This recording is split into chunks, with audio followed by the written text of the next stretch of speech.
契訶夫嘅小說除咗幽默諷刺之外，仲有好多意想不到嘅作品，就好似以下呢一個故事《黑衣僧》。《黑衣僧》係契訶夫喺1894年創作嘅一部中篇小說。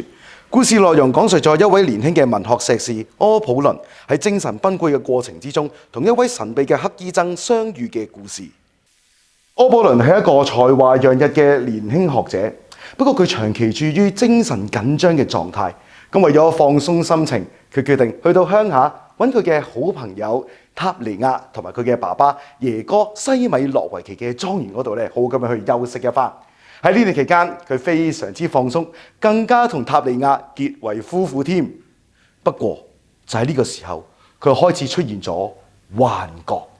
佢見到一個黑衣僧，黑衣僧同佢展開咗好多唔同嘅深層次哲學性嘅對話。佢仲話俾佢知，柯普倫，你係一個天選之人，你擁有天賦嘅才能。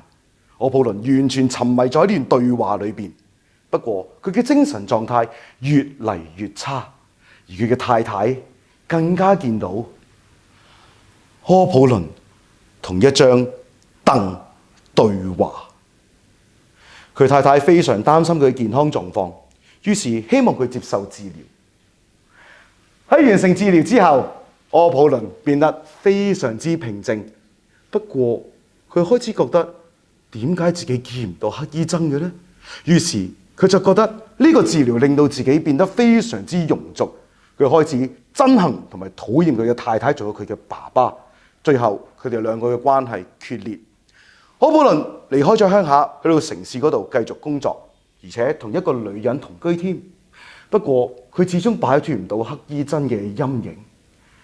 就喺一次精神狀態崩潰之下，佢口裏邊繼續嗌住佢妻子嘅名字，面上邊保存住幸福嘅笑容，離開咗人世。